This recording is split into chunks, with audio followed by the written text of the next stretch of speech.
A paz do Senhor para todos. Que bom poder retornar a esta igreja histórica que faz história, presidida com muita sabedoria, entendimento, discernimento e competência pelo nosso amigo, a quem eu chamo de Pai Branco, pastor Antônio Larente. Quero agradecer, e farei isso sempre, pela forma calorosa, bondosa, generosa, com que sempre me recebe aqui todos os anos, nas EBONs, Escolas Bíblicas de Obreiros e Membros. E hoje eu volto para analisarmos juntos, à luz da Bíblia, à luz das Escrituras, 3 temas muito importantes. E eu, antes, porém, de me pronunciar a respeito da Bíblia e também da revista Vivendo o Extraordinário de Deus na Família Cristã, eu quero, com a permissão do meu líder, amigo, pastor, orar, abençoar a sua igreja com uma palavra de oração. Querido Deus, eu quero te agradecer por estar aqui na companhia do meu filho, Alex Júnior. Eu te louvo por poder me interagir com o seu povo, mesmo nesta época de pandemia, em que os abraços e os cumprimentos se restringiram bastante, mas os sentimentos são os mais afetuosos. Eu quero te louvar por esse ajuntamento solene, mesmo que restrito.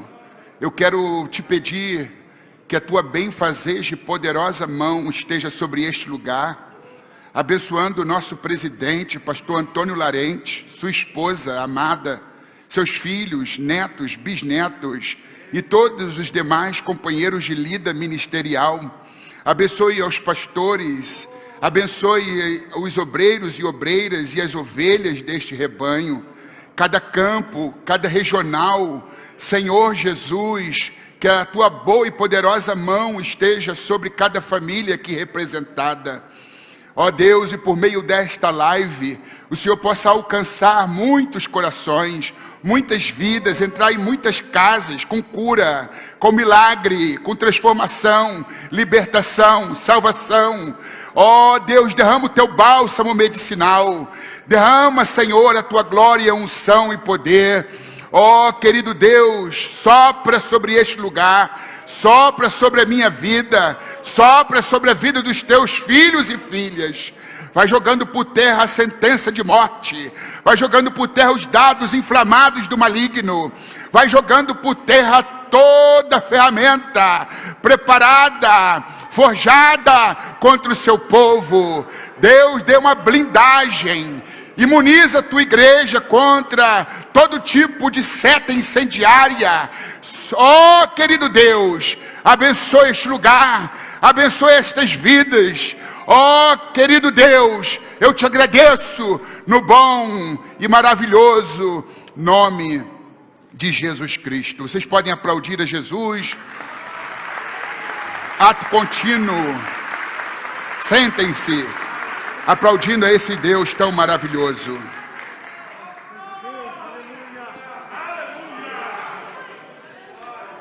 Eu quero mandar um abraço à Assembleia de Deus de Parque Esplanada, do qual eu sou pastor. Hoje é culto de ensino. Conversamos para que eu pudesse estar aqui. Eles estão lá e ninguém é substituível, né? Tem alguém me representando, fazendo o que eu estou fazendo aqui, pregando a palavra de Deus, ensinando as boas novas de salvação. E a todos que estão na live, antenado, conectado, linkado, nosso abraço e respeito e admiração. Eu quero louvar a Deus pela vida de tantas pessoas caras que eu tenho encontrado aqui, a exemplo do pastor Carlos Larentes, Ricardo Larentes, pastor Carlos França. À minha direita nós temos aqui o pastor Paulo, que parece muito com Santos Dumont, né? Pastor Hélio, e a todos os demais veteranos. Esqueci o nome do meu amigo Pastor Ribeiro. Que Deus abençoe a todos vocês, porque a obra de Deus ela é feita em cima da coletividade, né? Aprove a sabedoria divina fazer com que os homens dependessem de outros homens. A liderança Deus deu ao pastor Larente, mas essa liderança não seria tão eficiente se não tivesse homens leais à sua volta, se não tivesse pessoas tão abnegadas e dedicadas. Então Deus não só deu uma liderança, mas deu também co-liderados, co-líderes, né, para apoiarem a visão que Deus tem dado ao nosso líder maior dessa casa. Meus queridos irmãos, na página de número 89, nós temos aqui um tema: vivendo o extraordinário de Deus na adoração. Na página de número 99, vivendo o extraordinário de Deus na vida familiar. E na página 107, vivendo o extraordinário de Deus como corpo de Cristo. São, de fato, 3 temas relevantes e muito bem amparados pela Bíblia. Pastor Elias Crossi, companheiro de Lida, é o autor da revista que nós temos em mãos, intitulada Vivendo o Extraordinário de Deus na Família Cristã, que é o tema da EBOM 2020, aqui da Assembleia de Deus de Vila Alpina. O tempo, ele é escasso, né, para tratar de tantos temas assim. O bom é que a gente tem um material bem fundamentado nas Escrituras, disponível. Então, eu pretendo dar maior atenção ao primeiro tema em voga, vivendo o extraordinário de Deus na adoração. E tendo um tempo ainda, a gente vai falar sobre esse mesmo tema, vivendo o extraordinário de Deus na esfera da vida cristã e como parte do corpo de Cristo, como o próprio corpo de Cristo, sendo Cristo a cabeça. Então, na página 89, eu chamo a atenção para a última linha, definindo a adoração, a última linha da página 89, e logo a gente vai cair para a página de número 90. Diz assim, toda a cadência do texto, aí a gente vai para a página 90. Toda a cadência do texto bíblico é registrada pelo compasso da adoração. A Bíblia é o livro de adoração. Para alcançarmos uma visão clara sobre a adoração, é necessário examinar cuidadosamente as Escrituras sagradas, ou as Sagradas Escrituras. Talvez lhes assuste eu dizer que a adoração não faz parte da vida cristã. A adoração, agora vocês não vão se assustar mais, é a própria vida cristã. A adoração não faz parte, ela é a vida cristã. Não existe vida cristã sem adoração. Fomos feitos para adorar. A palavra homem, ela vem do grego antropos.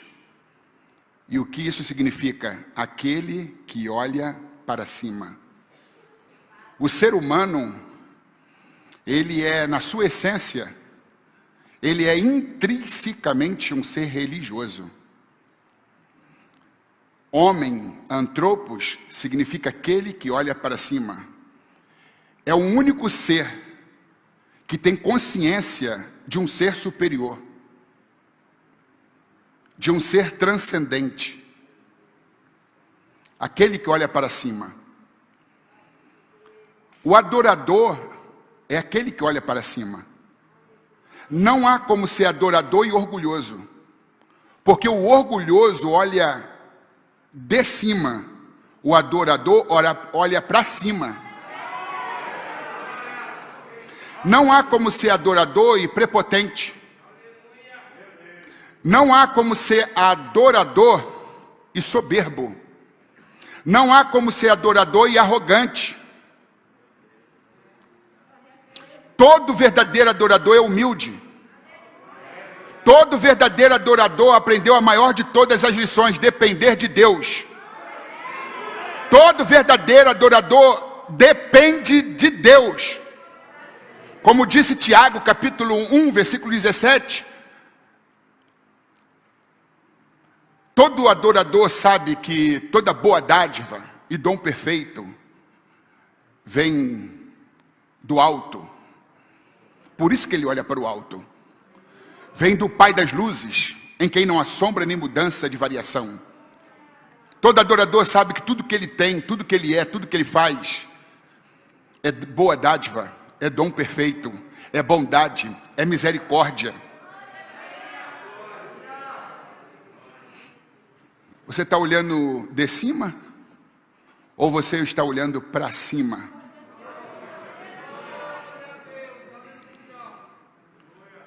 Diz aqui a palavra interpretada aqui na revista, cujo tema é adoração. Vivendo o extraordinário de Deus na adoração. Adoração é um ato de rendição a Deus. O verdadeiro adorador tem um coração contrito e quebrantado. E a Bíblia diz que a um coração contrito e quebrantado, Deus não desprezará. Quem não se rende a Cristo, se rende ao caos. Não tem como você escapar do caos, a não ser se você se render a Cristo. A adoração é um ato de rendição. Isso tem a ver com quebrantamento, contrição. O verdadeiro adorador é alguém cuja alma está contrita, rendida, quebrantada.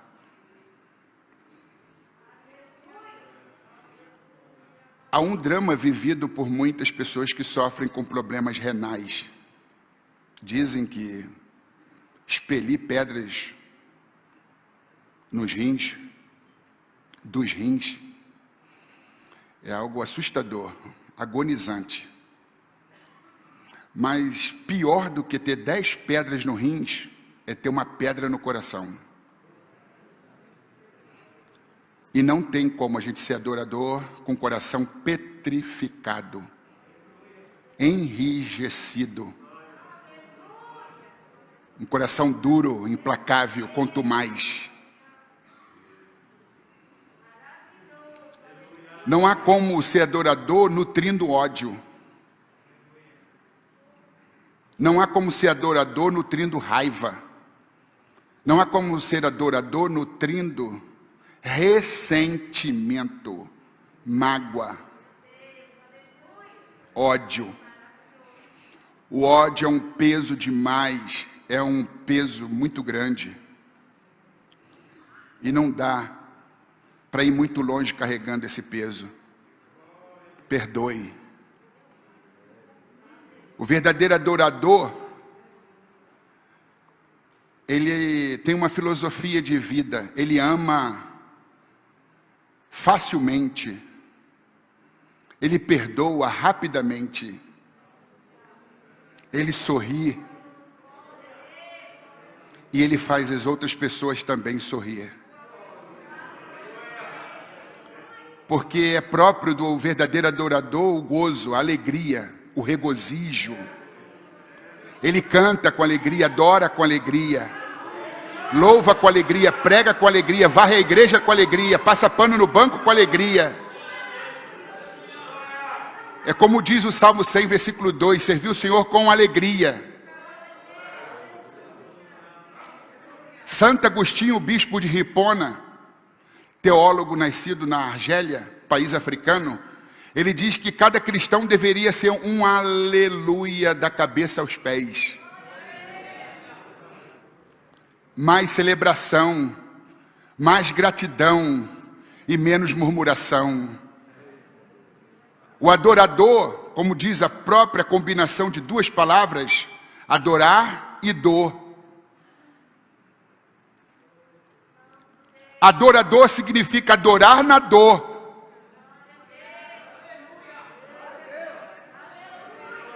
Murmurador significa murmurar na dor. Eu não sei se você tem escolhido adorar na dor, murmurar na dor.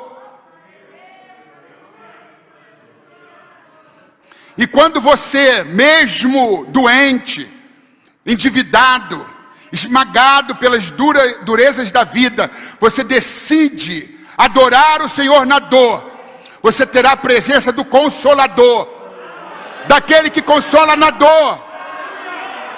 Vale a pena adorar na dor, para ter a companhia do Consolador.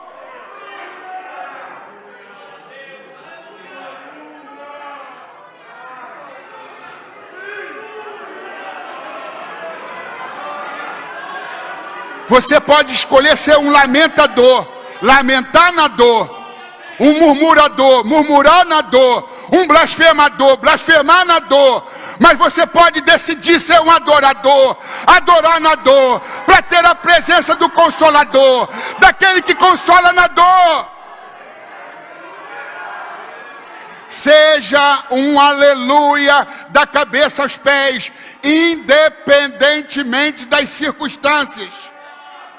Seja como Abacuque, ainda que a figueira não floresça, que o produto da oliveira minta, que nos currais já não hajam vacas, que as ovelhas da malhada sejam arrebatadas, que não hajam mais figos, que o fruto da figueira minta, independentemente da escassez, de uma época pandêmica, lutas, tristezas, agruras, mazelas, percalços, dificuldades, tribulações, problemas os mais diversos.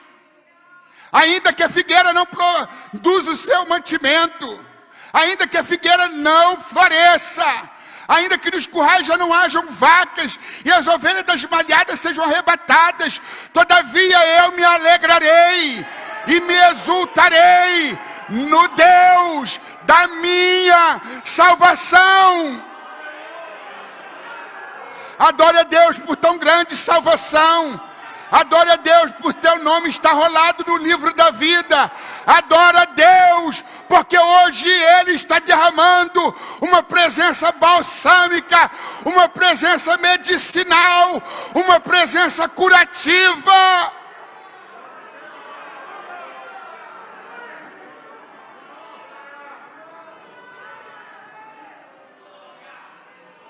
A verdadeira adoração não é calcada na barganha, no toma lá, me dá cá. Eu adoro para Deus me abençoar. Eu adoro para Deus me prosperar. A bênção e a prosperidade são consequências de uma vida de adoração. Mas não se deve adorar visando receber alguma coisa. Porque a adoração, ela não pretende chegar a um objetivo material, senão alcançar o lugar mais alto e elevado, que é aos pés de Jesus. Adoração tem a ver com quebrantamento, com vida de santidade, com vida de constante busca de intimidade. E eu me lembro, não sei se vocês leram um livro, Os Caçadores de Deus, de Tommy Tenney, autor de diversos outros títulos, como A Casa Favorita de Deus, Os Descobridores de Deus. E eu poderia citar aqui vários outros livros de Tommy Tenney. Tommy Tenney é um pastor norte-americano. O pai tem o mesmo nome, que na verdade deu seu nome ao filho, Tommy Tenney pai e Tommy Tenney Jr. Um dia, presidindo ao lado do pai, no caso, como vice-presidente, o Espírito de Deus disse: olha, eu quero te usar além dos Estados Unidos da América do Norte. Eu quero te levar para outros povos, nações, tribos e línguas, para outros países. E eu vou levantar homens para que apoiem o seu pai, mas eu preciso de você. Na verdade, Deus não precisa de ninguém, é uma força de expressão. Eu quero te usar em diversos outros lugares. Ele, então, abraçou o ministério itinerante, pregando a palavra, divulgando as suas obras. casado, pai de 2 filhas, à época, uma bem novinha e a outra já adolescente. Hoje, as 2 já são adultas. E era muito comum, em cada viagem, que ele levava 1 semana, 10 dias, 15 dias, 20 dias fora. Quando voltava, ele sempre trazia uma lembrança dos países visitados, das nações que ele visitou. E ele punha os presentes na mala. E sempre que chegava em casa, depois de uma temporada fora, a esposa ficava muito feliz com a chegada de Tom e Tene, e os seus olhos se convergiam apenas para a face do marido, a alegria de tê-lo de volta. A filha mais velha, assim como a mãe, sabedoras de que quando o pai, o esposo, respectivamente, chegava de viagem, sempre trazia um presente e o punha dentro da mala, muito feliz porque sabia que faltava pouco para poder lançar mão dos presentes, mas a alegria maior era a presença do marido, a presença do pai. A esposa e a filha mais velha celebravam a presença, sabendo que sempre que o pai, o marido, respectivamente, vinha, trazia presente. A filha caçula, a adolescente, olhava um pouco para o pai, abraçava o pai, cheirava o pai, mas os olhos se mantinham afixados na mala. Ali está o presente, papai trouxe meu presente. Eu não vejo a hora dele parar de cumprimentar, beijar, e para poder abrir a mala. Papai não abre a mala, eu quero o meu presente, meu presente. A verdadeira adoração, ela busca a presença. Não se preocupa com a mala e nem com o presente. Existem muitos buscadores de mãos, buscadores de presentes. O verdadeiro adorador não busca as mãos, busca a face. Quem busca as mãos, busca benefícios. Quem busca a face, busca semelhança, identidade. Aquele que nos deu a sua imagem, quer ver a sua imagem em nós.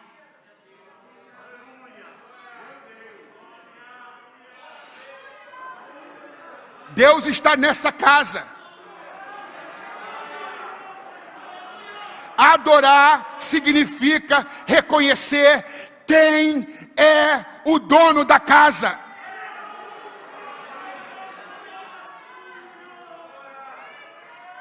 Que o seu coração, que a sua mente, que a sua alma, que o seu espírito, que os seus olhos estejam na presença e não no presente. O presente é consequência da presença. Não busca as mãos, busca a face. Onde estão os adoradores da face?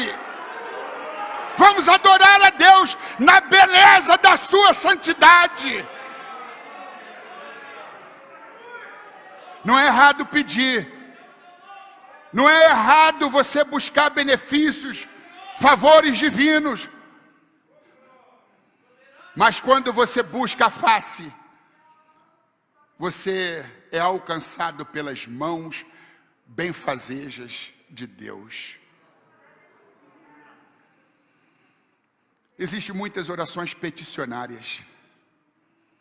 A pessoa ora pouco, e o pouco que ora é só pedindo: me dê, eu quero, eu preciso, olha para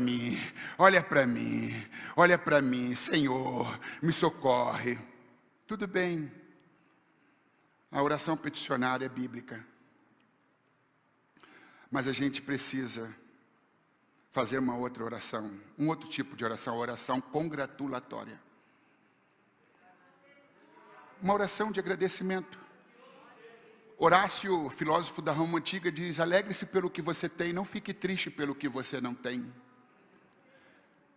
Tem muita gente que está muito triste porque eu não tenho isso, eu ainda não tenho aquilo, eu não alcancei isso, não conquistei aquilo outro. E está triste porque não tem algumas coisas.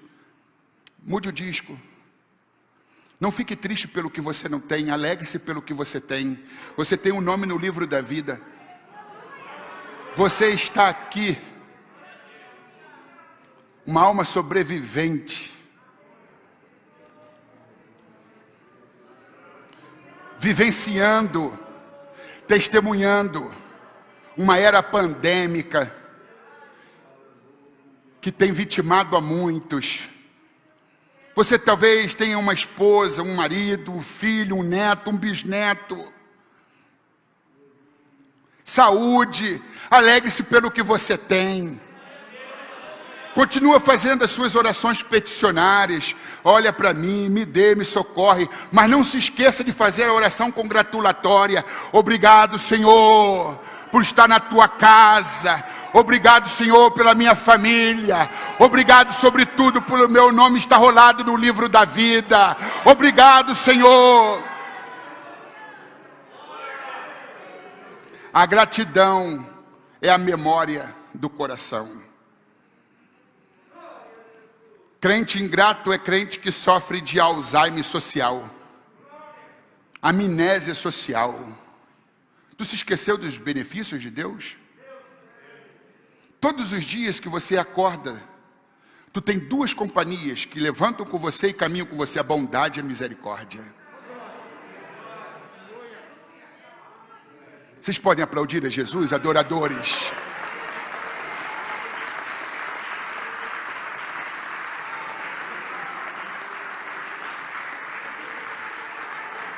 Adorar é reconhecer quem é o dono da casa. O dono da casa é Jesus.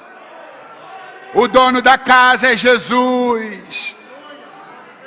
O dono da casa é Jesus. O dono da casa é Jesus.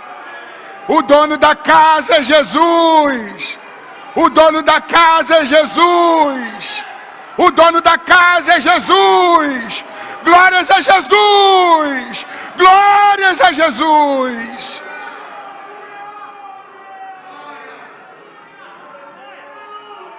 Adoração não é um período de 2 horas durante o culto, mas um relacionamento pessoal diário com Deus.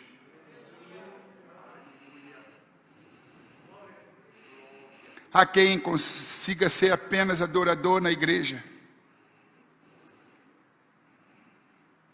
e não consegue sê-lo fora dela. Adorar a Deus não se restringe a um momento, mas a uma vida inteira de busca por intimidade e santidade. Adore aqui, mas adore em casa, dirigindo o seu veículo, operacionalizando uma máquina. Adore a Deus indo ao sacolão, voltando da padaria. O verdadeiro adorador adora a Deus em espírito e em verdade. E o nosso Pai busca os verdadeiros adoradores que o adorem em espírito e em verdade.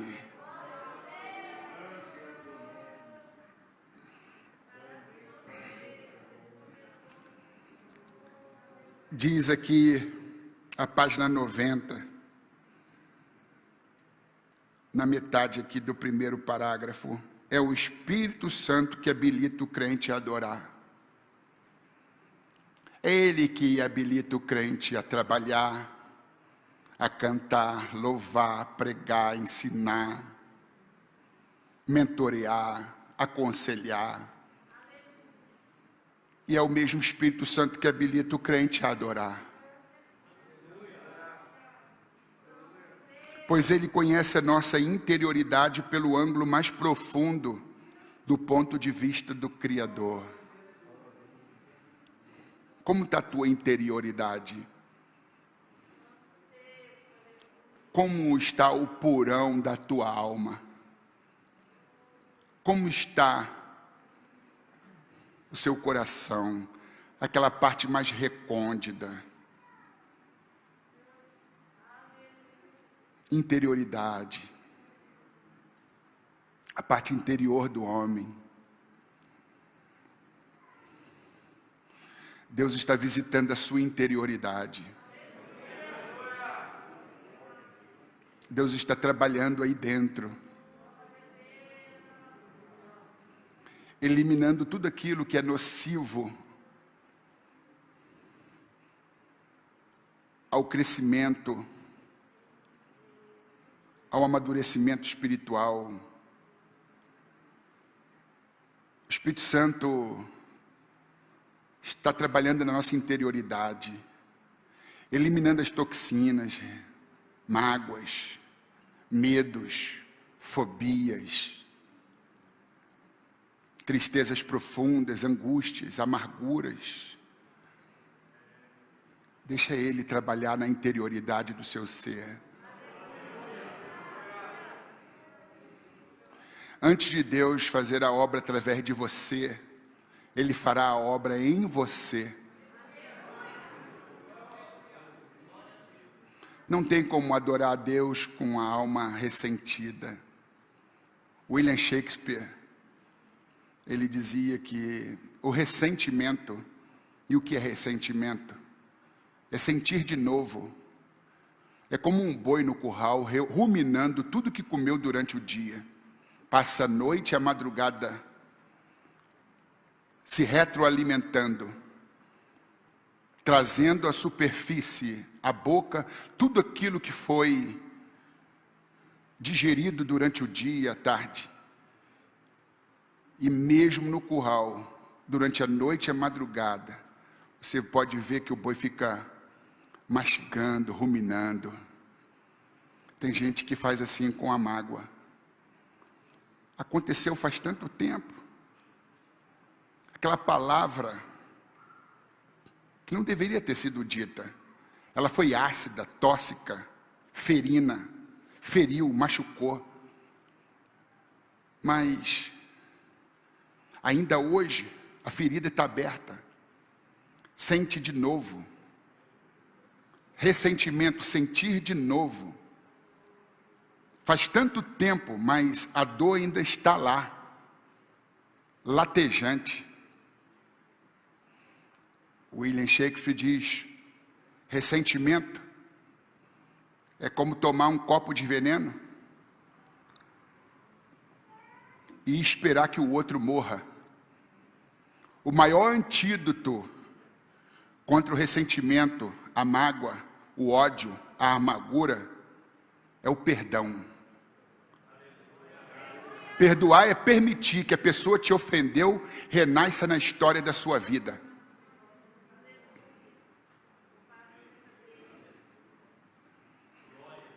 Eu perdoei, mas não quero vê-la pintada nem de ouro na minha frente. Isso não é perdão. Isso é enganação, embromação.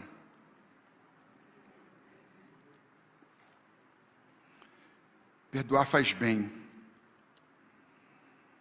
Há muitas curas que só se processam, se evidenciam, se materializam, se concretizam por meio do perdão. A cura pelo perdão. Quem perdoa não adoece. Quem perdoa alcança a cura. Eu não sei o que falaram, o que disseram, o que fizeram. Perdoar não é um sentimento, perdoar é uma decisão. Decida perdoar. Não existe nada mais letal, nocivo, prejudicial a um adorador do que a falta de perdão. Logo, logo você vai parar de adorar. Porque ressentimento e adoração não combinam, é como água e óleo, não se misturam, não coexistem. Não naufrague, não morra, perdoe, perdoe. O ódio é um fardo pesado demais para ser carregado. Perdoe, perdoe.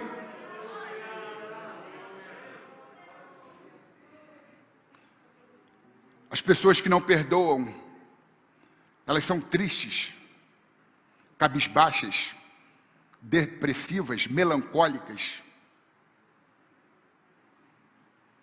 arqueadas pelo fardo. É que muita gente diz, não, quem errou não fui eu, foi ela. Quem errou não fui eu, foi ele. Se alguém tem que pedir perdão, que seja o agressor, o ofensor. Isso é óbvio, é lógico. Mas a palavra de Deus nem sempre é lógica. O nosso Deus nem sempre é lógico. São ilógicos. A Bíblia diz em Jó 37:5, com a sua voz troveja Deus maravilhosamente, Ele faz grandes coisas que nós não compreendemos. Quando vires ao altar para trazer uma oferta ao Senhor, e em chegando aqui te lembrar de que existe alguém com alguma questão contra ti, deixa a sua oferta, não apresente a Deus não. Vá primeiro se reconciliar com essa pessoa. Uma vez havendo se reconciliado, volte, e então a sua oferta será aceita. Porque o ofertante,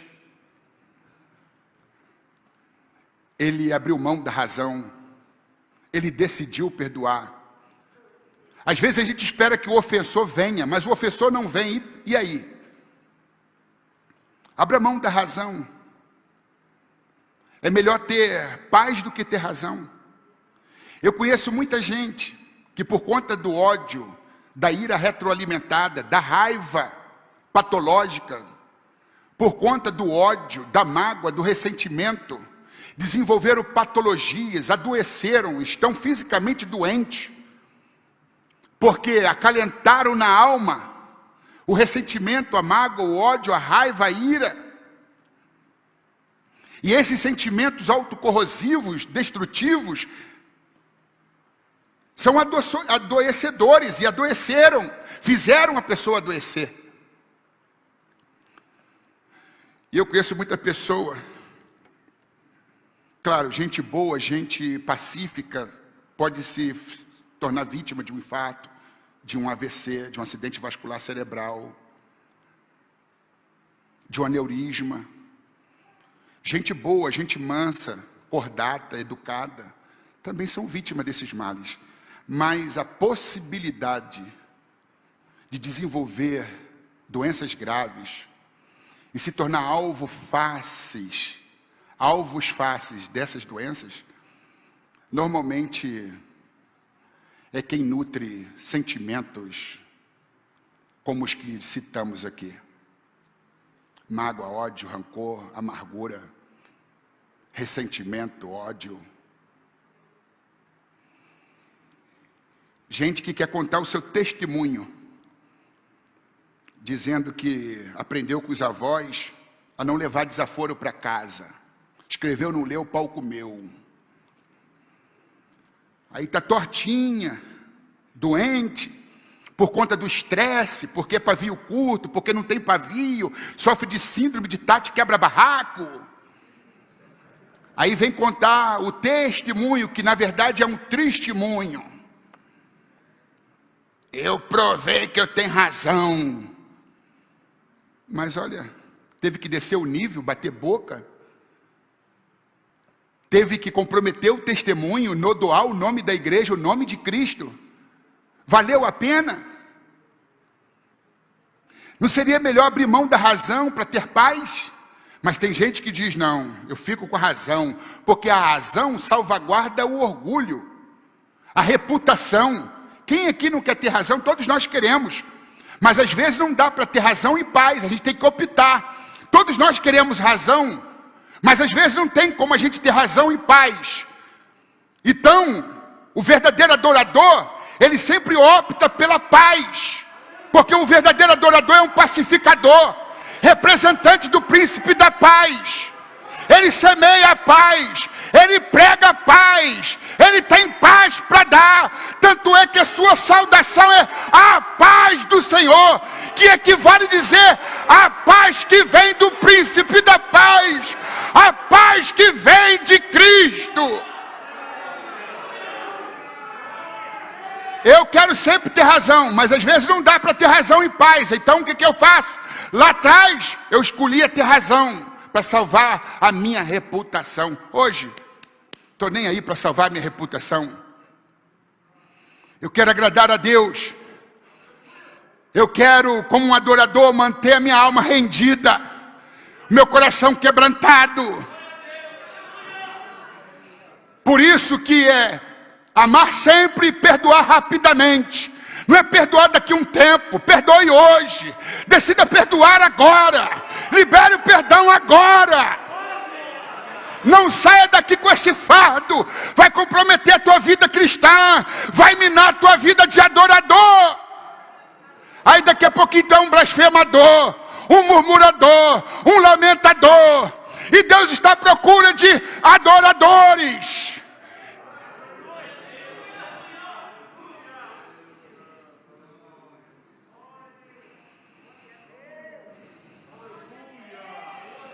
Quem tem mais de 60 anos aqui, talvez se lembre de Adoniran Barbosa, músico e compositor brasileiro, frasista de mão cheia. Dentre muitas frases, quero trazer ao lume uma delas. Bom de briga, diga comigo, bom de briga é aquele que cai fora.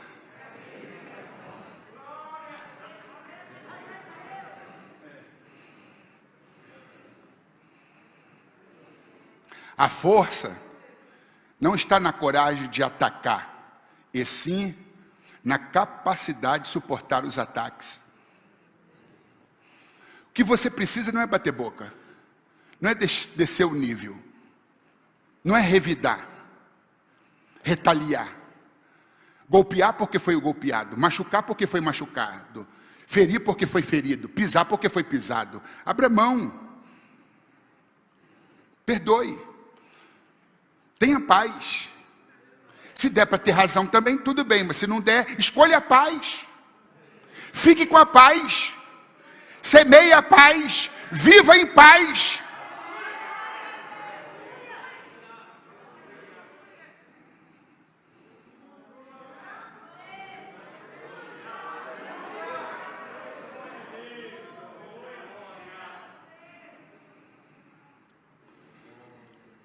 Aleluias. Não comprometa o seu chamado de adorador.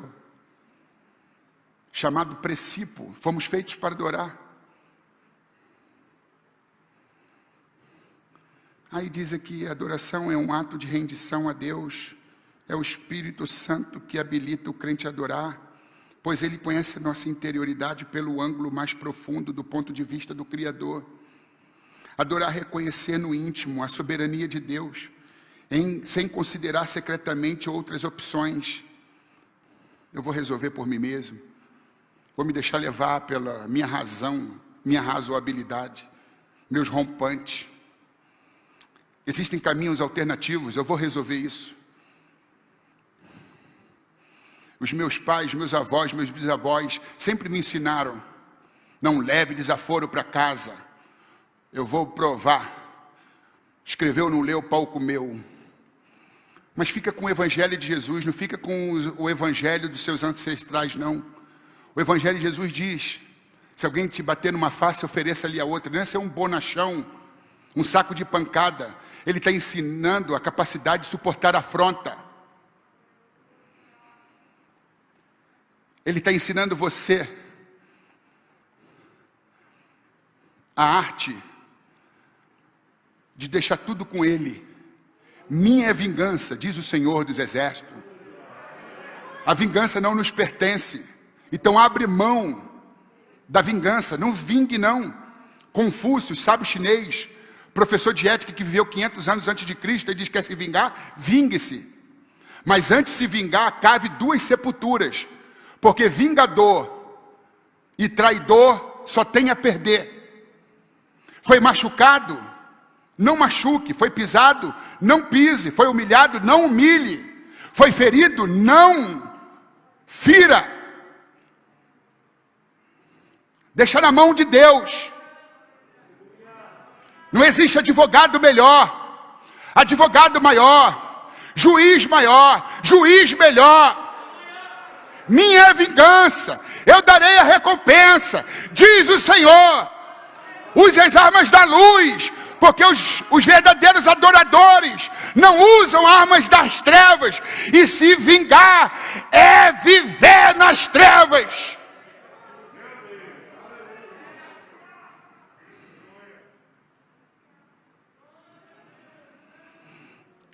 Adoramos pela sua essência, não apenas pelas evidências ou providências.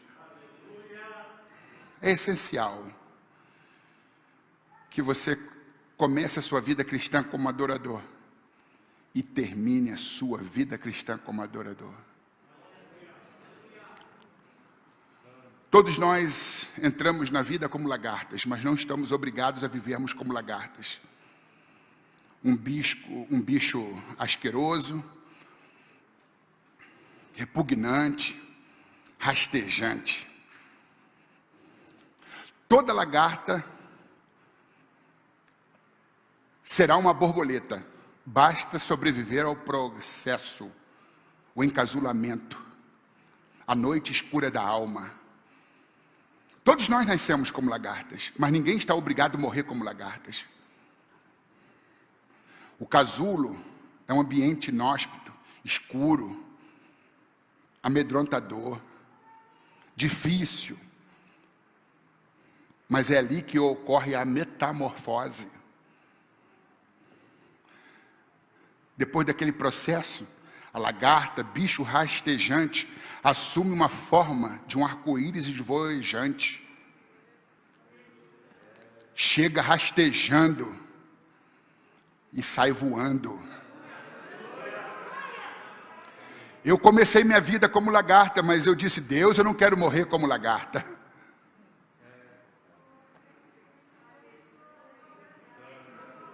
Se você pode voar, por que rastejar? Não tem como tu voar com o fardo do ódio, da mágoa, do ressentimento. São pesos desnecessários, nocivos, prejudiciais. Para você voar, tu tem que passar pela metamorfose. Abrir mão da razão, da vingança.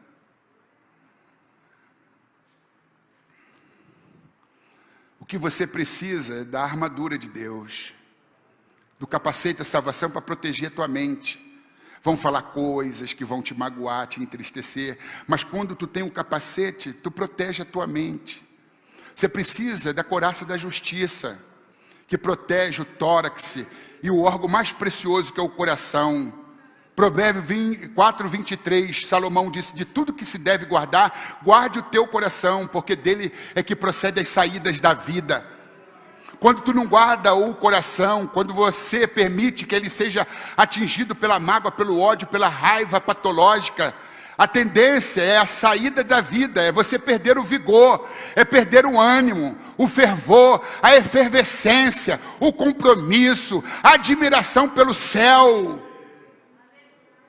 Então guarde o teu coração, pedindo a Deus a couraça da justiça, o escudo da fé, o cinto da verdade. Peça para Ele te calçar com as sandálias do Evangelho, com a preparação do Evangelho da paz. Quão maravilhosos são os pés daqueles que anunciam coisas boas. Calce as sandálias do Evangelho, o Evangelho da paz. Seja um pacificador. E a espada do Espírito, que é a palavra de Deus. Se equipa, se municie. Procure se blindar com as armaduras de Deus. Aí não vai ter espaço para mágoa, para tristeza, para amargura, para angústia. E até mesmo quando se sentir fraco, você vai perceber que o poder de Deus se aperfeiçoa na sua fraqueza. Você vai perceber que Deus não caminha com um homem que marcha na sua própria força. E que muitas vezes Ele permite que a gente seja destituído completamente da nossa força, para a gente confiar na força do alto, na força de Deus, na força que vem de cima, na força do céu, na força do nosso Senhor. Vocês podem aplaudir a Jesus Cristo, adoradores, adoradoras.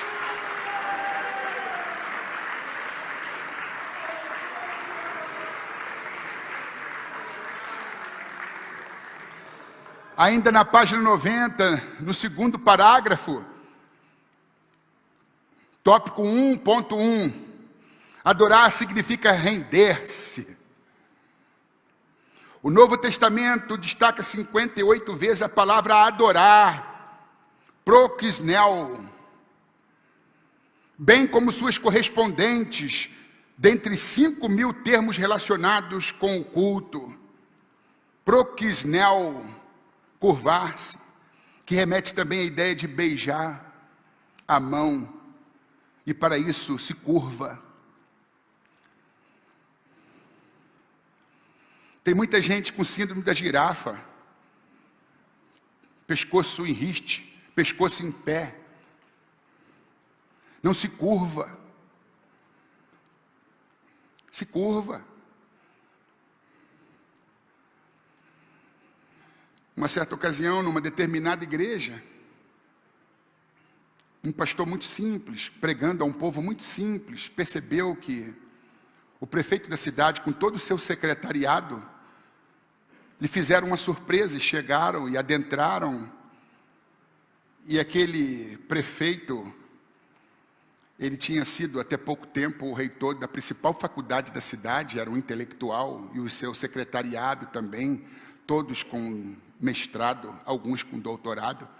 Aí ele quis impressionar, começou a elevar o vocabulário, começou a citar algumas questões filosóficas, científicas, médicas, psicológicas.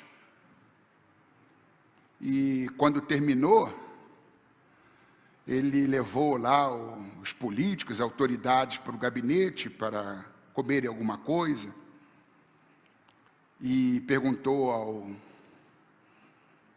então reitor da faculdade, agora prefeito: e aí, o que o senhor achou? Ele disse: honestamente, eu e os meus secretários estamos afeitos e acostumados a esses termos acadêmicos, sofisticados, rebuscados, mas nós viemos aqui para ouvir algo mais simples, o Evangelho, e não o eu-vangelho. O Evangelho aponta para Deus, o eu-vangelho aponta para o homem. Mas gostamos sim, mas estamos acostumados a esse tipo de conhecimento. Nós viemos aqui para ouvir algo que pudesse chegar lá no fundo do nosso coração. O que eu quero dizer com isso, remetendo à girafa que eu falei há pouco? Existem pessoas que são alimentadores de girafas. Hermenêutica, exegese, termos hebraicos, a língua do Antigo Testamento, o grego, a língua do Novo, termos sofisticados, palavras rebuscadas, e coloca o feno tão alto que só a girafa pode comer. Coloque o feno à altura da boca da ovelha. Jesus disse para Pedro: tu me amas? Sim, eu te amo, então apacenta os meus cordeiros. Jesus não entrega seus cordeiros para homens ou mulheres que não o amam, porque se não o ama, não vai amar os cordeiros. Tu me amas? Pela segunda vez, eu amo, apacenta as minhas ovelhas. Ele só entrega ovelha para quem ama. Se você conhece algum líder, algum pastor, que não ama, que pisa, que tem uma liderança autocrática, autoritária, abusiva, é porque talvez o concílio, o conselho, a convenção, sei lá, deu à igreja, mas Jesus não entrega a igreja para orgulhosos, soberbos, para pessoas cheias de empáfia. Tu me amas? Então apacenta minhas ovelhas. Eu te amo, então está habilitado. Pedro, tu me amas? Ele se entristeceu porque Jesus lhe havia perguntado a mesma coisa pela terceira vez. Tu sabes que eu te amo, então apacenta minhas ovelhas. Jesus não disse: Pedro, apacenta as minhas girafas. Ele disse: apacenta as minhas ovelhas. Coloca o feno à altura da boca das ovelhas. Se a girafa, a intelectualizada, a doutoranda, quiser se alimentar, que ela baixe o pescoço. Porque a girafa pode comer o feno que está à altura da boca da ovelha. Mas se a gente elevar o feno, as ovelhas ficarão na ponta dos pés e não conseguirão se alimentar. Você é um apacentador de ovelhas e não de girafa. Se girafa quiser se alimentar, que ela baixe o pescoço.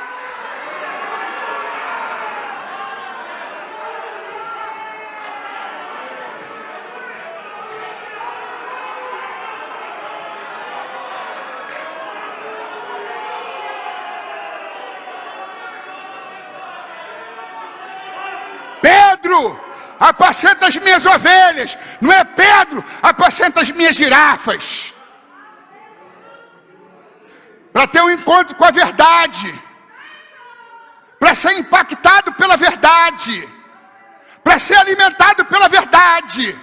Tem que colocar uma dobradiça no pescoço. Tem que se render. Tem que se curvar. Procusneu.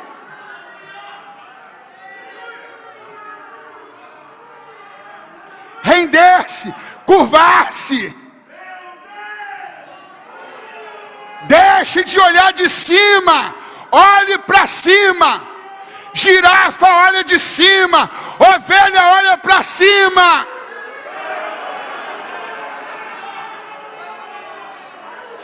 Onde estão as ovelhas?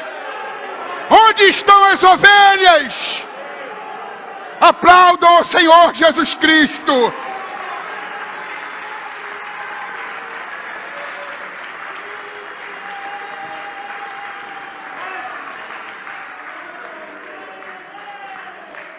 Vamos acelerar a página 92. Segundo parágrafo, onde você inicialmente se depara com o termo evidentemente. Página 92. Evidentemente, a adoração é o brado de júbilo de alguém que foi liberto e liberto para adorar. A Deus as correntes, cadeados e prisões, condicionamentos. Libertos e libertos para adorar. Antropos, aquele que olha para cima, aquele que se volta para Deus, aquele que tem consciência de um Deus supremo, soberano, transcendente, transcendental.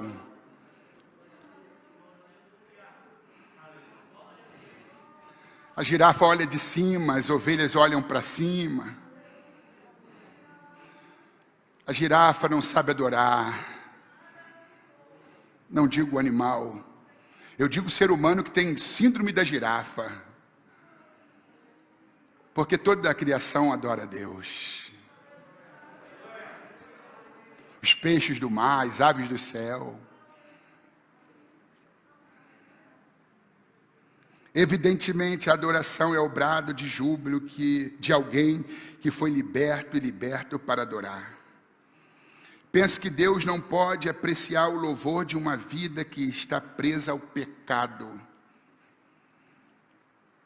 E o pecado é tão sutil. O pecado começa com uma simples teia de aranha e termina com uma camisa de força. O diabo, como um grande pescador, ele tem uma isca para cada apetite de peixe.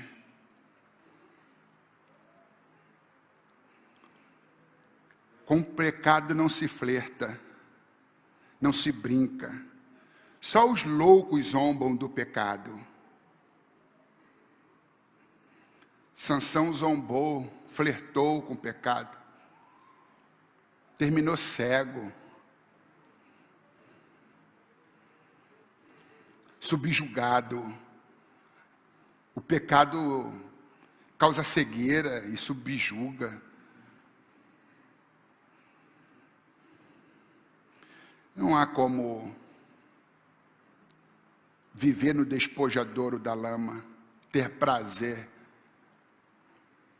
em viver uma vida suja, pregressa.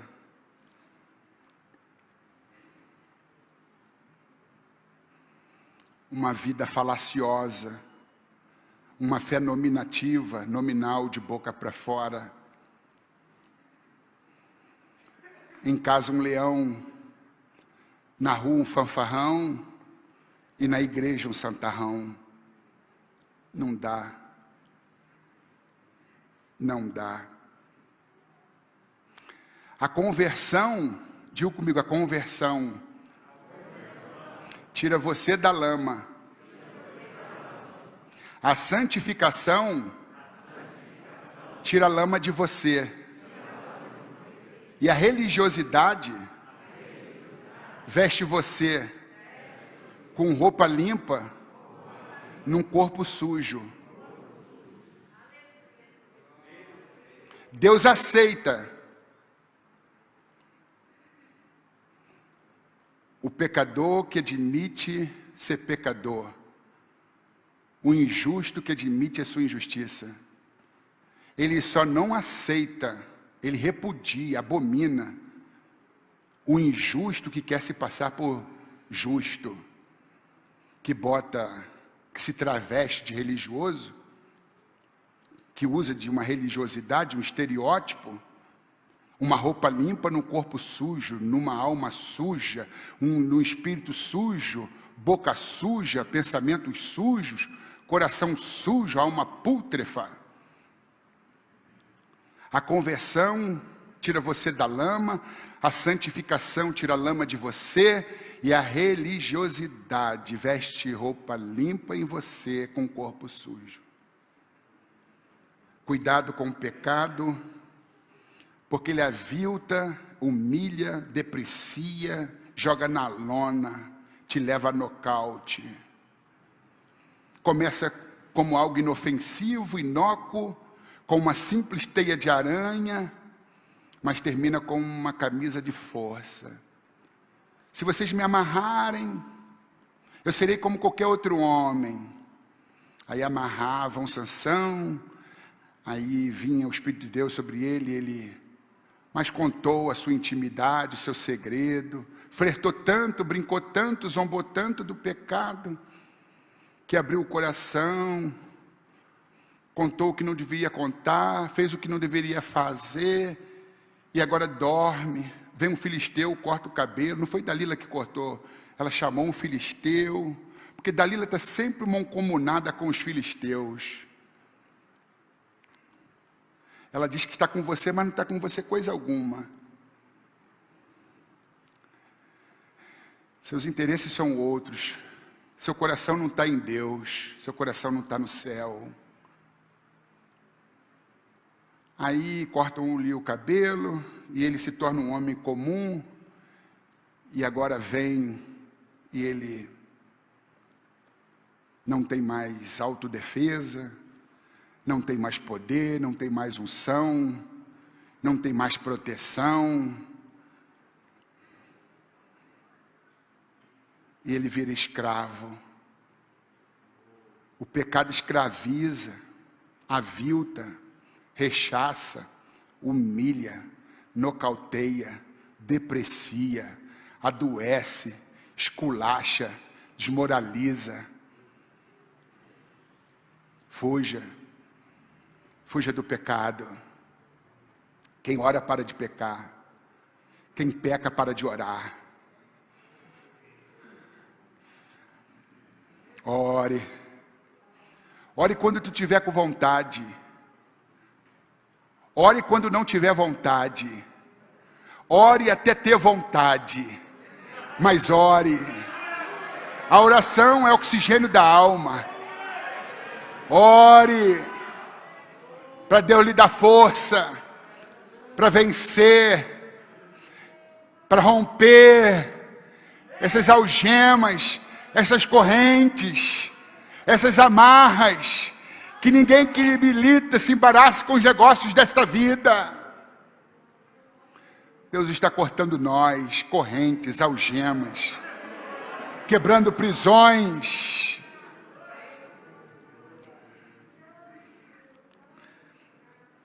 Terceiro parágrafo, página 92. A regeneração é a credencial essencial daquele que adora.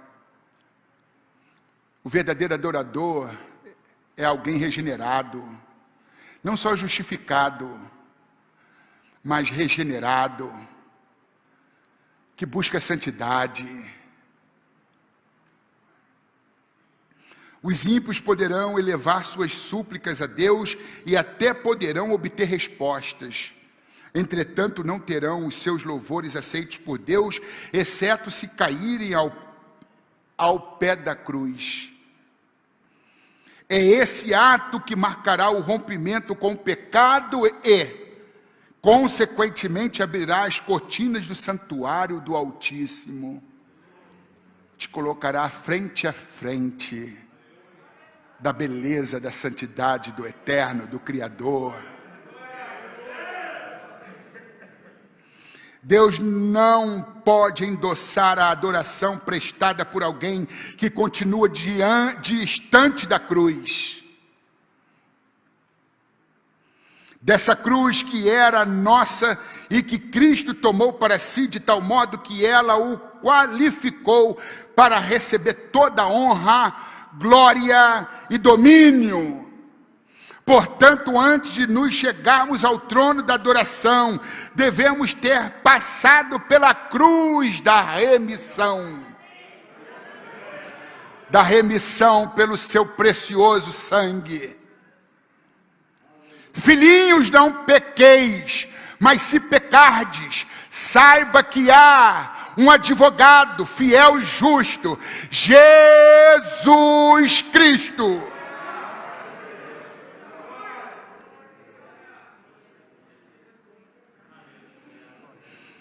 Existem coisas boas aqui na página 93, 94, e vamos correr. Deixa eu adiantar aqui. Página 94, por favor. Segundo parágrafo. 2.3, o coração sincero. Um coração sincero.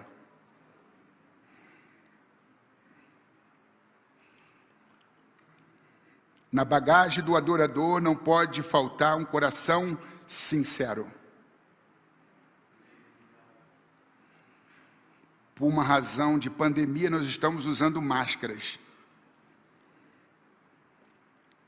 E elas nos fazem bem, apesar de incomodar bastante. Mas a pessoa que não é sincera,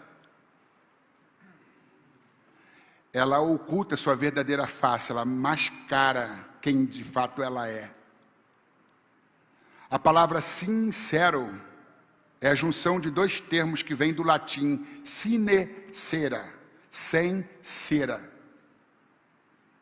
Nas feiras livres do mundo helenista,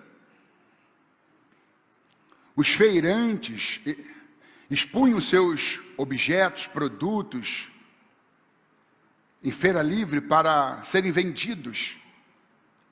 E algumas relíquias, como vasos e utensílios, haviam sofrido atritos e com isso danificado, apresentando rachaduras, quebraduras.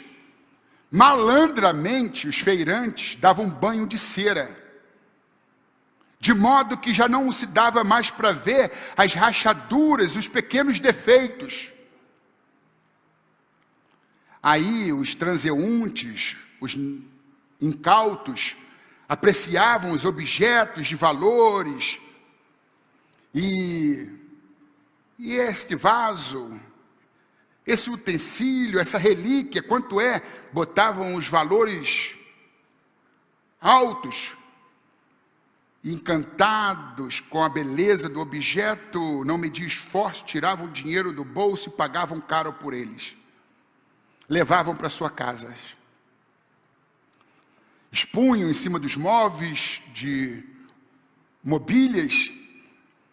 Muitas vezes a janela aberta, o sol incidia sobre a casa e atingia o objeto, e ele ficava à mercê dos raios solares, de modo que a cera derretia, e as rachaduras vinham à baila, os defeitos vinham à tona. Aí aquelas pessoas desencantadas, frustradas, decepcionadas, diziam: olha, rachaduras, defeitos, o que é isso aqui? É uma cera. Na presença de Deus, quando nós somos adoradores, a gente diz: Senhor, olha como eu estou. O verdadeiro adorador não entra na presença de Deus com cera, com máscara, com subterfúgios, com mentira, com engano, com engodo. Porque nada escapa do escrutínio divino, nada escapa dos olhos daquele com quem nós haveremos de tratar. A própria palavra é penetrante, é como espada de dois gumes, que vai até a alma, o espírito, a parte mais recôndita do ser humano.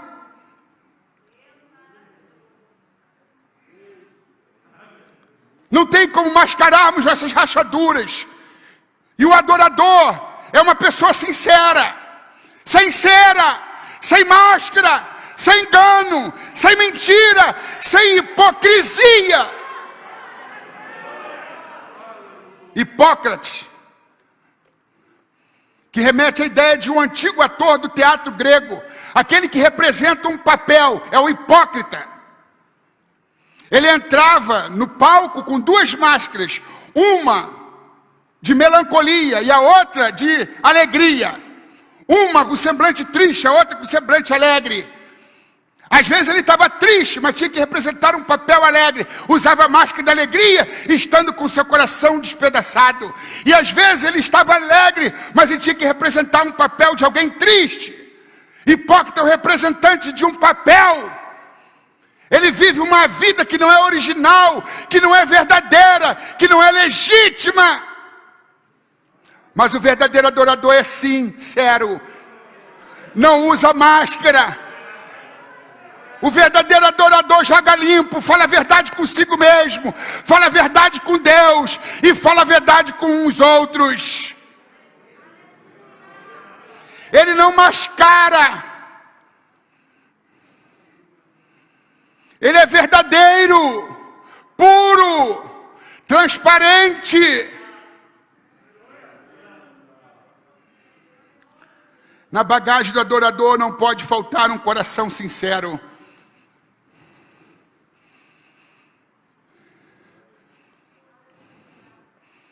Adão peca, e era algo muito prazeroso antes do pecado, porque pela viração do dia, a voz de Deus se ecoava dizendo: Adão, e eles saíam ao encontro do Criador, para um diálogo, para um momento de comunhão.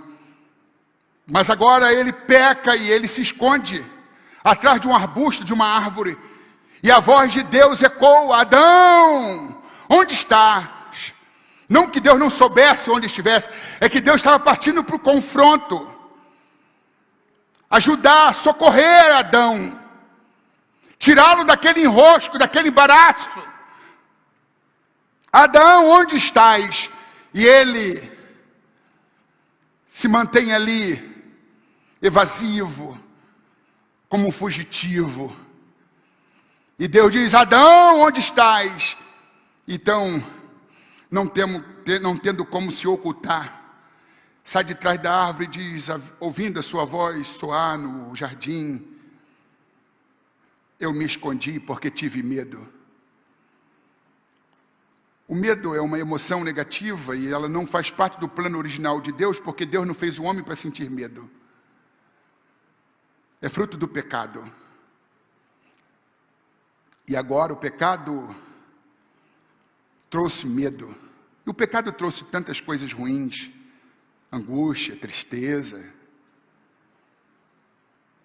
o envelhecimento, a morte, porque o homem foi feito para viver eternamente, a decrepitude, as doenças, enfermidades, patologias outras, tudo é decorrente do pecado, e a epítome do pecado, a conclusão final é a morte. E o salário do pecado é a morte, mas o dom gratuito de Deus é a vida eterna pelo nosso Senhor e Salvador Jesus Cristo. Por um homem entrou o pecado no mundo e, consequentemente, a morte, Adão. Mas pelo segundo Adão, Jesus Cristo, entrou a vida eterna. Aí, quando Deus o confronta e diz, porventura comeste do fruto que eu disse para que não se comesse, ele tergivessa. Ele foi homem para pecar, mas não foi homem para admitir o seu erro. Ele foi evasivo, covarde. E ele disse, a mulher que tu me deste, ela me deu do fruto e eu comi. Em outras palavras, se o Senhor não tivesse me dado essa mulher, eu não teria me lascado. Então a culpa é da mulher e parte da culpa é de Deus. Mas ele não assume a culpa. Gente, mau caráter não assume responsabilidade. Não chama para si a responsabilidade. Ele culpa até Deus. Ele culpa a mulher. A, B e C, D. Mas não foi assim com Davi. Davi cometeu um adultério. Ele participou da trama que levou um dos seus mais leais soldados, Urias, à morte no fronte da batalha. Sua consciência estava como que cauterizada, morta.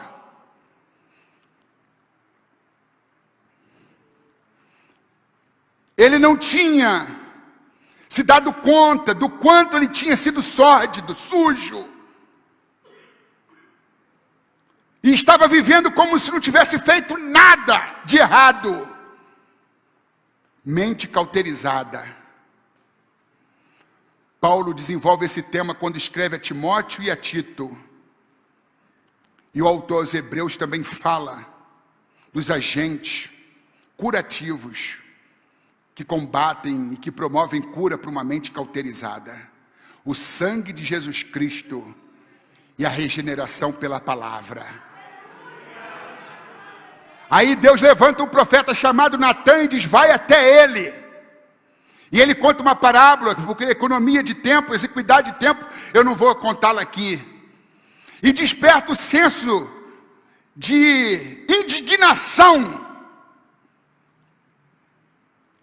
Porque ele apresenta um homem justo, que tinha muitas ovelhas, e se apropriou da ovelha de um único homem pobre, tendo muitas ovelhas para se servir.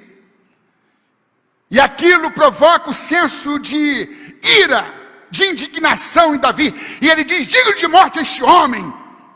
Aí Natã diz, esse homem é você, e conta a história.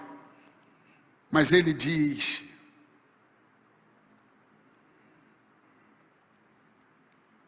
algo muito diferente de Adão quando confrontado por Deus.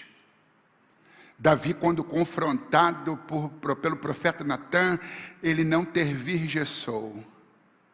Ele não disse, cala tua boca, porque eu sou mais autoridade do que você. Tu é profeta, mas eu sou rei. Tu não tem nada a ver com a minha vida. Ao contrário disto, não disse, porque a mulher é um mulherão. Porque a mulher, ela também não vigiou, estava tomando banho no lugar onde ela podia ser vista. Ele não relativiza o pecado. Ele não racionaliza a sua pecaminosidade latente. Ele coloca a sua coroa de rei de um lado, cetro do outro, tira as vestes talares, monárquicas, reais, tira as alparcas dos pés, cai de joelho e compõe o Salmo 51. o salmo do arrependimento. Ele não diz a mulher que era muito bonita, porque ela também não vigiou, porque estava tomando banho num lugar exatamente onde poderia ser vista. Não. Em lágrimas, com coração contrito, totalmente rendido como um verdadeiro adorador. Arrependido. Ele orou contra ti somente pequei. Ele não diz, foi A, foi B, por culpa de fulano de Beltrano. Ele não agiu como Adão, apontando culpados e se eximindo do erro. Ele diz, contra ti somente pequei, e fiz ao que os teus olhos parece mal, mas que seja eu justo quando tu obrares, e reto quando tu me julgares. Eis que iniquidade eu fui formado, em pecado me concedeu minha mãe. Eu amo a verdade no íntimo, no oculto, faz-me ver a minha vexação. Cria em mim, ó Deus, um coração puro, renova dentro de mim um espírito reto. Não me lance fora da tua presença, nem retire de mim o Espírito Santo. Torna a dar-me alegria da tua salvação, para que goze os ossos que tu quebrastes. Sacrifício e oferta não quisestes, a minha orelha furaste. A um coração contrito e quebrantado, tu não desprezarás. Tu não desprezarás. Está perdoado, Davi. Coloque a coroa de volta na cabeça, as vestes reais, calças alparcas, empunhe o cetro, continue reinando, porque a tua oração chegou até mim. Tu tens um coração sincero, tu tens uma alma quebrantada. Tu foi homem para pecar, mas foi homem para admitir o pecado, para reconhecer o pecado e para se livrar do pecado por meio de um arrependimento sincero. Volte a reinar, volte a reinar, volte a reinar, está perdoado. Vocês podem aplaudir a Jesus Cristo.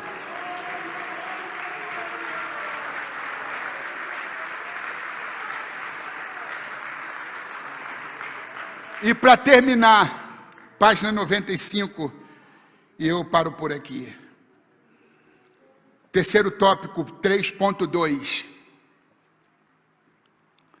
Terceiro tópico, 3.2. Página 95. Terceiro parágrafo, 3.2. Alegria. O sorriso que não termina no final da música. Que tem gente que só se alegra durante o culto, efervescente, alegre, com muita musicalidade. Acabou a música, acabou a adoração. Acabou o culto, acabou a alegria. A alegria evapora. É uma alegria fútil, que se restringe ao culto. Ela não existe fora do culto.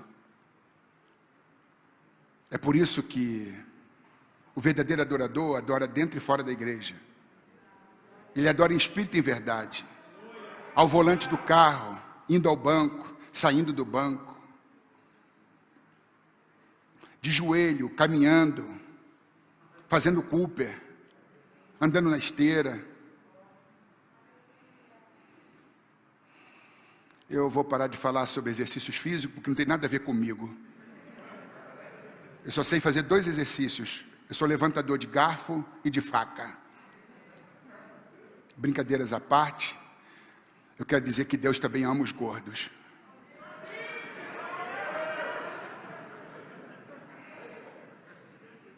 Alegria. O sorriso que não termina no final da música. Muitos adoradores não conseguem fazer a conexão certa entre o domingo e a segunda-feira, entre o culto e a vida. O que exprimem no altar termina quando sentam em seus lugares. Seus sorrisos só se abrem quando soam os acordes. A adoração vai muito além de um sorriso profissionalmente fabricado, teatralizado. Ela invade a vida. Ela restaura a alegria que não é apenas sorriso, porque existem os falsos pseudo-sorrisos que servem apenas para mascarar uma dor lacitante. É um verniz social, uma falsa simpatia, mas a alma está aos frangalhos, arrebentada, sangrando. Sorriso nos lábios e a alma no CTI. Ela restaura a alegria que não é apenas sorriso. Ela restaura a alegria como aspecto do fruto do Espírito. Não são frutos do Espírito, é o fruto no singular. Como se fosse uma laranja ou uma tangerina com 9 gomos. E cada gomo é uma característica do fruto do Espírito. E o primeiro, o carro-chefe, a casa de máquinas, é o amor, é o principal. Depois vem gozo, ou regozijo, ou alegria. E a alegria ela é superior à felicidade, porque ela independe das circunstâncias serem ou não favoráveis. A felicidade está atrelada a circunstâncias favoráveis. Eu fui promovido, eu quitei a minha casa, eu comprei um carro novo. É felicidade. Então, a minha felicidade está sempre atrelada às circunstâncias boas, positivas, mas alegria não. Os apóstolos, quando saíram do Sinédrio e que foram açoitados, não se julgaram merecedores de terem padecido pelo nome de Jesus, de terem sofrido. Citei há pouco, na introdução, Abacuque se alegrando e se exaltando em Deus, em meio à escassez, à pobreza extrema, às perdas e danos. A alegria é superior à felicidade, porque a alma é imperturbável. A alegria é exatamente isto, uma disposição espiritual, uma capacidade ou capacitação vinda de Deus, que lhe dá gozo em meio às prisões, em meio às doenças, em meio às agruras, percalços, dificuldades, problemas, mazelas, perseguições. Cuidado com os ladrões da alegria. A felicidade precisa que as circunstâncias sejam positivas, boas. A alegria não. Eu me lembro de um missionário, só não me lembro o nome dele, que só no terceiro dia, depois de estar 3 dias na prisão, que lembraram de levar a primeira refeição, um pão borolento. Puseram debaixo da porta de ferro, das grades. Os outros presos só observando. Eu esqueci o nome dele. E ele então pega o pão borolento, bate assim para tirar aquele mofo, levanta para o alto e diz: ó Deus, um pão borolento e mais o céu? Eu não sou merecedor. Um pão borolento e mais o céu. Tem gente que quer ir para o céu porque tem rua de ouro, muro de jaspe, mar de cristal. O céu não é céu porque tem muros de ouro. O céu só é céu porque Jesus está lá. Se tirar Jesus do céu, tem que dar um outro nome para o céu, porque ele deixa de ser céu. O que torna céu, céu, é a presença de Jesus.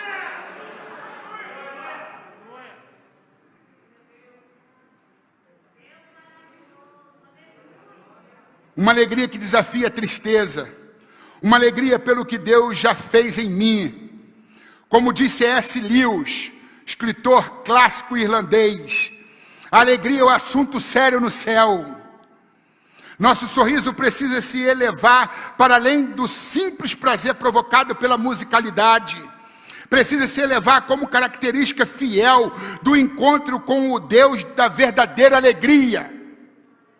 Se não há alegria na tua vida cristã, é porque existe algum vazamento no seu cristianismo. A alegria do Senhor é a nossa força. De nada tenho a minha vida por preciosa, disse Paulo, contanto que se cumpra com alegria a carreira que me foi proposta. Serviu o Senhor com alegria, disse o salmista, Salmos 100, versículo 2. Serviu o Senhor com alegria, cante com alegria, adore com alegria, pregue com alegria, ensine com alegria, faça a obra de Deus com alegria, adicione alegria na tua vida.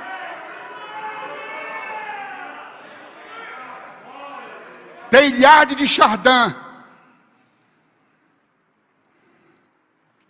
teólogo jesuíta francês, ele diz que a alegria é a maior evidência da presença de Deus. Quer saber se Deus está presente? Perceba o clima de alegria, de gozo. A alegria é o maior sinal da presença de Deus. Teresa de Ávila, uma religiosa muito dedicada, ela fez uma curta oração, pensando nela e pensando na gente.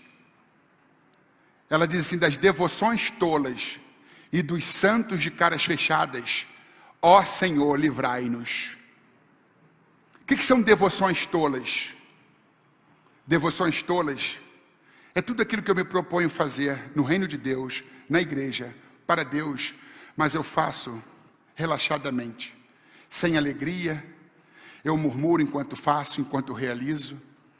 Das devoções tolas e dos santos de cara fechadas, gente mal-humorada, distímica, patologicamente mal-humorada, gente que reclama de segunda-feira, terça-feira, quarta-feira, quinta, sexta, sábado, domingo, janeiro, fevereiro, março, abril, maio, junho, julho, agosto, setembro, outubro, novembro, dezembro. Das devoções tolas dos santos de caras fechadas, ó Senhor, livrai-nos. Não tem coisa melhor do que ser casada com uma mulher rixosa, mulher mal-humorada, do que ser casado com um marido mal-humorado, do que ter um pastor mal-humorado.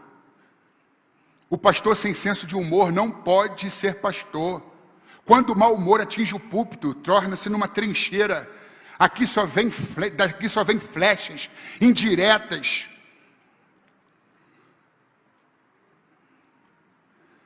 Dos santos de caras fechadas, ó Senhor, livrai-nos. Ó Senhor, livrai-nos. Quando o mau humor atinge o púlpito, quando o mau humor atinge a nossa vida. E diz aqui, uma alegria que desafia a tristeza, uma alegria pelo que Deus já fez em mim. Alegre-se pelo que você tem, não fique triste pelo que você não tem. Para compensar a miséria humana, já dizia Emmanuel Kant, Deus deu aos homens 3 dons: o sono, a esperança e o sorriso. Esses dons estão disponíveis a todos nós. Descansa seu coração e volte a ter sono. Em paz me deitarei, em paz me levantarei, porque só Tu, ó Deus, me fazes repousar em segurança. O sono é dom de Deus. Adeus, Rivotril, diazepam, diazepax. Adeus, chazinho de camomila. Agora o meu coração está em paz. Eu me deito, eu me levanto. E Deus me faz repousar em segurança. Para compensar a miséria humana, Deus deu aos homens 3 dons: o sono e a esperança. Alegrai-vos na esperança.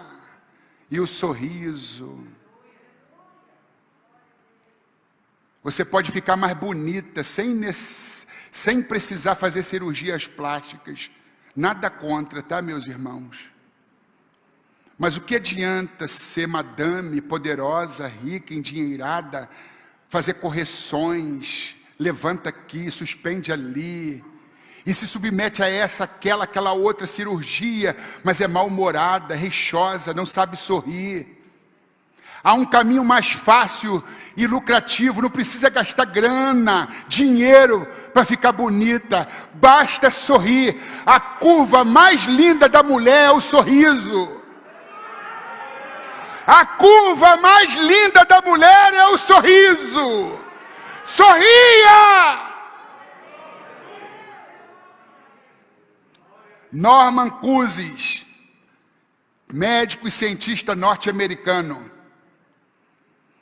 diz que uma pessoa normal sorri em média 15 vezes por dia. Ele faz uma pergunta retórica: isso é muito ou pouco para você? E ele remete a uma outra pesquisa. Ele diz que as crianças sorriem em média 350 vezes por dia. Elas são proporcionadoras de alegria. Vovô, vovó, papai, mamãe, procure investir mais tempo com as crianças. O poeta libanês Khalil Gibran, ele diz: protegei-me da sabedoria que não chora, que não tem solidariedade, empatia, da filosofia que não sorri e da grandeza que não se curva perante as crianças. As crianças acham graça em tudo, os adultos não acham graça em nada. É terapêutico se envolver no mundo das crianças. Ser adulto no entendimento, mas manter o coração de criança. Jesus tomou uma criança nos braços e disse: se não for como esse menino, de modo algum entrarei no reino do céu. As crianças são dependentes dos pais, e você depende do pai. Você descansa, você confia, você se sente seguro nos braços do pai. Oh, coisa linda. Fica de pé, por favor, eu quero abençoar você, pedindo o dom da alegria. O sono, a esperança e a alegria. Comecei orando e quero terminar orando. Eu presenteei hoje nosso líder, pastor Larente, com esta mais nova obra, escrita mais especificamente para as lideranças, obreiros e obreiras. Como ser um líder poderoso sem ter sede de poder. A síndrome de Diótrefes. Diagnóstico, tratamento e cura à luz da Bíblia. Normalmente eu levo 1 ano e meio a 2 anos para escrever um livro, como aconteceu com este aqui. Só merece o doce quem provou o amargo, e se a vida for uma barra, que seja de chocolate. Mas pega leve para não ficar esférico como eu. Esse aqui, ao contrário de todos os meus livros, 14 ao todo, eu levei 9 anos para escrevê-lo. Tive o cuidado de ser tão ético como eu fui em todas as outras obras escritas por mim. É um livro que custa R$35, e esse livro aqui custa 25, mas quem comprar os dois pode levar por 50. Eu não vim para vender livros, mas vou ficar muito feliz se você levar os meus livros. Leve o gordo para casa através dos seus livros, porque se me levasse eu não teria como entrar nem na porta, né? Então, se você pudesse ajudar e me ajudar, um livro de liderança, ou para quem pretende ser líder. Diótrefes é um personagem em que a Bíblia, Novo Testamento, terceira epístola de João, dedica 3 versículos, e é um livro de quase 250 páginas, tamanho grande. Se fosse tamanho pequeno, iria para 306 páginas. Então, é fruto de pesquisa. Aquilo que eu cavei durante 9 anos, você poderá desfrutar por meio de uma leitura. Tá bem? 35, 25, 50 os dois. Ok? Deus abençoe. Já presenteei o meu pastor Antônio Larente. Eu fui prolixo, extrapolei no horário, o senhor me perdoa. Martim Lutero diz que o bom pregador sabe a hora de parar de falar, mas eu faltei essa aula e eu peço perdão ao senhor, de todo o meu coração. Querido Deus, obrigado por esse dia. Esse é o dia que o Senhor fez, nos regozijamos e nos alegramos nele. Obrigado, Senhor, por esta noite memorável, pela minha chegada e agora por quase minha saída. E de uma forma imerecedora, eu e meu filho fomos acolhidos, como sempre ocorreu aqui nesse lugar. Eu peço a tua bênção sobre este campo, sobre a sua sede, sobre a vida daquele que preside esse trabalho, sobre a vida de todos aqueles que estão debaixo de sua liderança. Eu abençoo as 110 congregações do campo, a cada dirigente, membros da diretoria, a cada, ó Deus santo, líder de departamento. Eu quero abençoar, ó Deus, as entradas desta casa de oração. Levanta dizimistas em potencial, levanta ofertantes generosos, gentes, ó pessoas que possam amar esta obra e investir nesta obra. Dê cada dia mais crescimento quantitativo e qualitativo. Abençoe também minha vida, meus filhos, minha esposa, meu lar e os lares aqui representados. Abençoe essa escola bíblica e a todos os seus integrantes, participantes, inscritos. Ó, querido Deus, derrama a tua graça, teu poder, quebra toda obra má, no nome de Jesus, eu te peço encarecidamente. Amém.